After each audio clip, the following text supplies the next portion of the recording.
जय गणेश। श्री गणेश के अवतारों की कथाएं, बाल गणेश की कहानियां। एक दंत महर्षि च्यवन ने अपने तपोबल से मद की रचना की। वह च्यवन का पुत्र कहलाया। मद ने दैत्यों के गुरु शुक्राचार्य से दीक्षा ली। शुक्राचार्य ने उसे हर तरह की विद्या में निपुण बनाया। शिक्षा होने पर उसने देवताओं का विरोध शुरू कर दिया। सारे देवता उससे प्रताड़ित रहने लगे। मद इतना शक्तिशाली हो चुका था कि उसने भगवान शिव को भी पराजित कर दिया। सारे देवताओं ने मिलकर गणपति की आराधना की। तब भगवान गणेश एक दंत रूप में प्रकट हुए। उनकी 4 भुजाएं थीं, एक दांत था, पेट बड़ा था और उनका सिर हाथी के समान था। उनके हाथ में पाश, परशु और एक खिला हुआ कमल था। एक दंत ने देवताओं को अभय वरदान दिया और मदासुर को युद्ध में पराजित किया। महोदर, जब कार्तिकेय ने तारकासुर का वध कर दिया तो दैत्य गुरु शुक्राचार्य ने मोहासुर नाम के दैत्य को संस्कार देकर देवताओं के खिलाफ खड़ा कर दिया। मोहासुर से मुक्ति के लिए देवताओं ने गणेश की उपासना की। तब गणेश ने महोदर अवतार लिया। महोदर का उदर यानी पेट बहुत बड़ा था। वे मूषक पर सवार होकर मोहासुर के नगर में पहुंचे तो मोहासुर ने बिना युद्ध किए ही गणपति को अपना इष्ट बना लिया। लंबोदर, समुद्र मंथन के समय भगवान विष्णु ने जब मोहिनी रूप धरा तो शिव उन पर काम मोहित हो गए। उनका शुक्र स्खलित हुआ, जिससे एक काले रंग के दैत्य की उत्पत्ति हुई। इस दैत्य का नाम क्रोधासुर था। क्रोधासुर ने सूर्य की उपासना करके उनसे ब्रह्मांड विजय का वरदान ले लिया। क्रोधासुर के इस वरदान के कारण सारे देवता भयभीत हो गए। वो युद्ध करने निकल पड़ा। तब गणपति ने लंबोदर रूप धरकर उसे रोक लिया। क्रोधासुर को समझाया और उसे ये आभास दिलाया कि वो संसार में कभी अजय योद्धा नहीं हो सकता। क्रोधासुर ने अपना विजयी अभियान रोक दिया और सब छोड़कर पाताल लोक में चला गया। विकट, भगवान विष्णु ने जलंधर के विनाश के लिए उसकी पत्नी वृंदा का सतीत्व भंग किया। उससे एक दैत्य उत्पन्न हुआ, उसका नाम था कामासुर। कामासुर ने शिव की आराधना करके त्रिलोक विजय का वरदान पा लिया। इसके बाद उसने अन्य दैत्यों की तरह ही देवताओं पर अत्याचार करने शुरू कर दिए।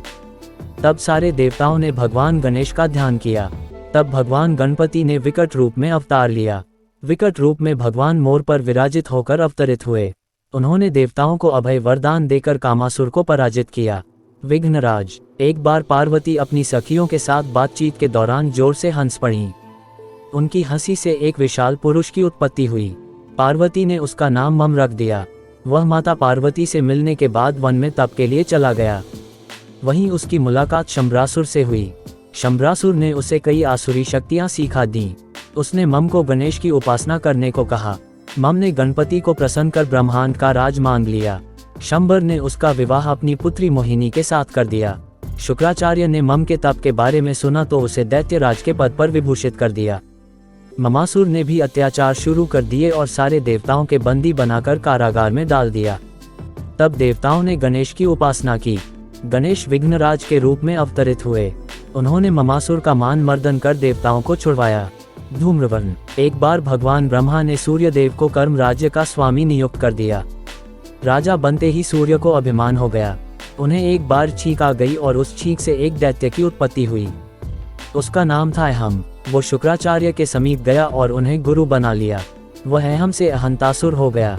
उसने खुद का एक राज्य बसा लिया और भगवान गणेश को तब से प्रसन्न करके वरदान प्राप्त कर लिए। उसने भी बहुत अत्याचार और अनाचार फैलाया। तब गणेश ने धूम्रवर्ण के रूप में अवतार लिया। उनका वर्ण धुएं जैसा था। वे विकराल थे। उनके हाथ में भीषण पाश था जिससे बहुत ज्वालाएं निकलती थीं। धूम्रवर्ण ने अहंतासुर का पराभव किया। उसे युद्ध में हराकर अपनी भक्ति प्रदान की। एक दंत गणेश कथा। कथा 1। परशुराम जी अपने परशे से गणेश जी का एक दांत तोड़ा। एक बार विष्णु के अवतार भगवान परशुराम जी शिव जी से मिलने कैलाश पर्वत पर आए। शिवपुत्र गणेश जी ने उन्हें रोक दिया और मिलने की अनुमति नहीं दी। इस बात पर परशुराम जी क्रोधित हो उठे और उन्होंने श्री गणेश को युद्ध के लिए चुनौती दी। श्री गणेश भी पीछे हटने वालों में से नहीं थे। दोनों के बीच घोर युद्ध हुआ। इसी युद्ध में परशुराम जी के फरसे से उनका एक दांत टूट गया। कथा 2। कार्तिकेय ने ही तोड़ा उनका दांत। भविष्य पुराण में एक कथा आती है जिसमें कार्तिकेय ने श्री गणेश का दंत तोड़ा। हम सभी जानते हैं कि गणेश जी अपने बाल अवस्था में अति नटखट हुआ करते थे। एक बार उनकी शरारतें बती गई और उन्होंने अपने ज्येष्ठ भाई कार्तिकेय को परेशान करना शुरू कर दिया। इन सब हरकतों से परेशान होकर एक बार कार्तिकेय जी ने उन पर हमला कर दिया और भगवान श्री गणेश को अपना एक दांत गंवाना पड़ा। कुछ फोटो में गणेश जी के हाथ में यही दांत दिखाई देता है।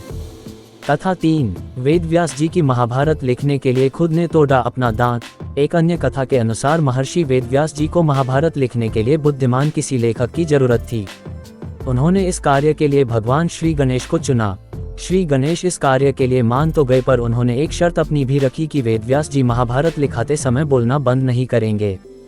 तब श्री गणेश जी ने अपने एक दांत को तोड़कर उसकी कलम बना ली और वेद व्यास जी के वचनों पर महाभारत लिखी। कथा 4, एक असुर का वध करने के लिए गणेश जी ने लिया अपने दांत का सहारा। गजमुखासुर नामक एक महाबलशाली असुर हुआ, जिसने अपनी घोर तपस्या से यह वरदान प्राप्त कर दिया कि उसे कोई अस्त्र शास्त्र मार नहीं सकता। ये वरदान पाकर उसने तीनों लोकों में अपना सिक्का जमा लिया। सब उससे भय खाने लगे। तब उसका वध करने के लिए सभी ने भगवान श्री गणेश को मनाया। गजानन ने गजमुखासुर को युद्ध के ललकारा और अपना एक दांत तोड़कर हाथ में पकड़ लिया। गजमुखासुर को अपनी मृत्यु नजर आने लगी। वह मूषक रूप धारण करके युद्ध से भागने लगा। गणेश जी ने उसे पकड़ लिया और अपना वाहन बना लिया। गणेश के वाहन मूषक की कहानी। गणेश जी ने अपना वाहन मूषक क्यों चुना, इस विषय में कई कथाएं मिलती हैं। एक कथा के अनुसार गजमुखासुर नामक एक असुर से गजानन का युद्ध हुआ। गजमुखासुर को यह वरदान प्राप्त था कि वह किसी अस्त्र से नहीं मर सकता। गणेश जी ने इसे मारने के लिए अपने एक दांत को तोड़ा और गजमुखासुर पर वार किया। गजमुखासुर इससे घबरा गया और मूषक बनकर भागने लगा। गणेश जी ने मूषक बने गजमुखासुर को अपने पाश में बांध लिया। गजमुखासुर गणेश जी से क्षमा मांगने लगा। गणेश जी ने गजमुखासुर को अपना वाहन बनाकर जीवन दान दे दिया। एक अन्य कथा का जिक्र गणेश पुराण में मिलता है, जिसके अनुसार द्वापर युग में एक बहुत ही बलवान मूषक महर्षि पराशर के आश्रम में आकर महर्षि को परेशान करने लगा। उत्पाती मूषक ने महर्षि के आश्रम के मिट्टी के बर्तन तोड़ दिए, आश्रम में रखे अनाज को नष्ट कर दिया, ऋषियों के वस्त्र और ग्रंथों को कुतर डाला। महर्षि पराशर मूषक की इस करतूत से दुखी होकर गणेश जी की शरण में गए। गणेश जी महर्षि की भक्ति से प्रसन्न हुए और उत्पाती मूषक को पकड़ने के लिए अपना पाश फेंका। पाश मूषक का पीछा करता हुआ पाताल लोक पहुंच गया और उसे बांधकर गणेश जी के सामने ले आया। गणेश जी को सामने देखकर मूषक उनकी स्तुति करने लगा। गणेश जी ने कहा, तुमने महर्षि पराशर को बहुत परेशान किया है, लेकिन अब तुम मेरी शरण में हो, इसलिए जो चाहो वरदान मांग लो। गणेश जी के ऐसे वचन सुनते ही मूषक का अभिमान जाग उठा। उसने कहा कि मुझे आपसे कुछ नहीं चाहिए, अगर आपको मुझसे कुछ चाहिए तो मांग लीजिए। गणेश जी मुस्कुराए और मूषक से कहा कि तुम मेरा वाहन बन जाओ।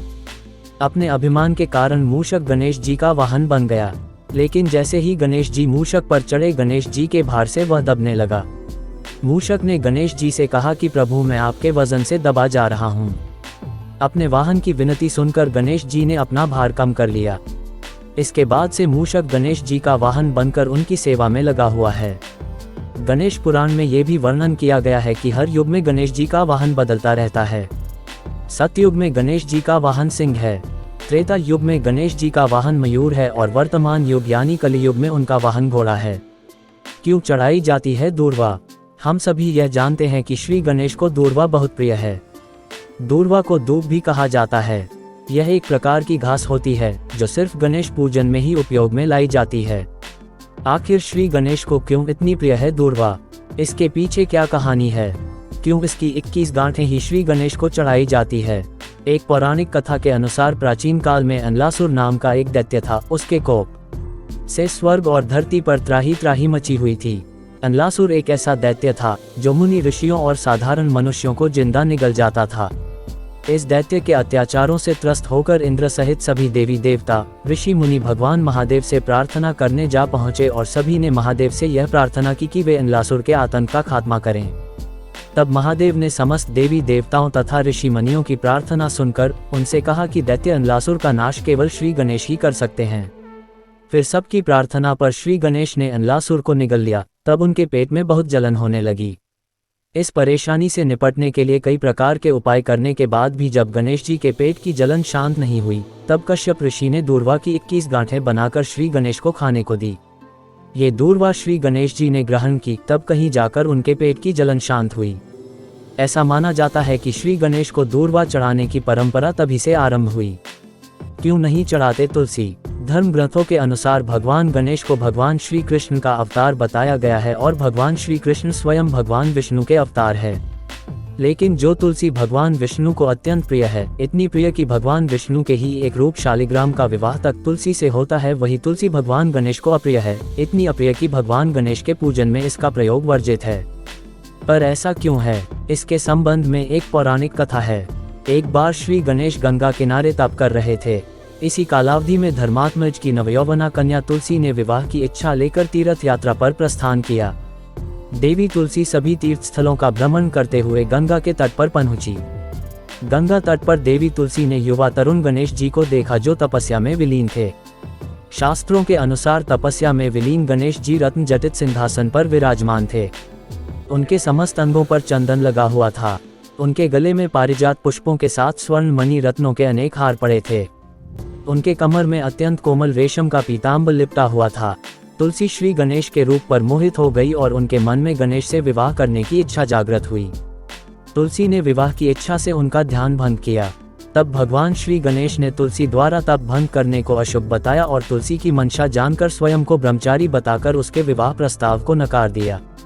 श्री गणेश द्वारा अपने विवाह प्रस्ताव को अस्वीकार कर देने से देवी तुलसी बहुत दुखी हुई और आवेश में आकर उन्होंने श्री गणेश के 2 विवाह होने का शाप दे दिया। इस पर श्री गणेश ने भी तुलसी को शाप दे दिया कि तुम्हारा विवाह एक असुर से होगा। एक राक्षस की पत्नी होने का शाप सुनकर तुलसी ने श्री गणेश से माफी मांगी। तब श्री गणेश ने तुलसी से कहा कि तुम्हारा विवाह शंखचूर्ण राक्षस से होगा, किंतु फिर तुम भगवान विष्णु और श्री कृष्ण को प्रिय होने के साथ ही कलयुग में जगत के लिए जीवन और मोक्ष देने वाली होगी। पर मेरी पूजा में तुलसी चढ़ाना शुभ नहीं माना जाएगा। तब से ही भगवान श्री गणेश जी की पूजा में तुलसी वर्जित मानी जाती है। प्रथम पूज्य बनने की कहानी। एक बार भगवान शंकर के यहाँ उनके दोनों पुत्रों में होड़ लगी कि कौन बड़ा। निर्णय लेने के लिए दोनों गए शिव पार्वती के पास।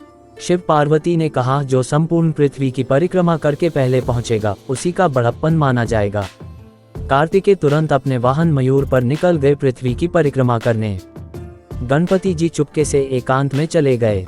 थोड़ी देर शांत होकर उपाय खोजा तो झट से उन्हें उपाय मिल गया। जो ध्यान करते हैं, शांत बैठते हैं, उन्हें अंतर्यामी परमात्मा सत्प्रेरणा देते हैं। अतः किसी कठिनाई के समय घबराना नहीं चाहिए, बल्कि भगवान का ध्यान करके थोड़ी देर शांत बैठो तो आपको जल्द ही उस समस्या का समाधान मिल जाएगा। फिर गणपति जी आए शिव पार्वती के पास। माता पिता का हाथ पकड़कर दोनों को ऊंचे आसन पर बिठाया। पत्र पुष्प से उनके श्री चरणों की पूजा की और प्रदक्षिणा करने लगे। एक चक्कर पूरा हुआ तो प्रणाम किया, दूसरा चक्कर लगाकर प्रणाम किया। इस प्रकार माता पिता की 7 प्रदक्षिणा कर ली। शिव पार्वती ने पूछा, वत्स, ये प्रदक्षिणाएं क्यों की? गणपति जी ने कहा, सर्वतीर्थमयी माता, सर्वदेव में पिता, सारी पृथ्वी की प्रदक्षिणा करने से जो पुण्य होता है वही पुण्य माता की प्रदक्षिणा करने से हो जाता है। ये शास्त्रवचन है। पिता का पूजन करने से सब देवताओं का पूजन हो जाता है। पिता देवस्वरूप हैं, अतः आपकी परिक्रमा करके मैंने संपूर्ण पृथ्वी की 7 परिक्रमाएं कर ली हैं। तब से गणपति जी प्रथम पूज्य हो गए। तो ये थी श्री गणेश जी की कुछ पौराणिक कथाएं। श्री गणेश जी के आशीर्वाद आप सभी पर बने रहे। जय श्री गणेश।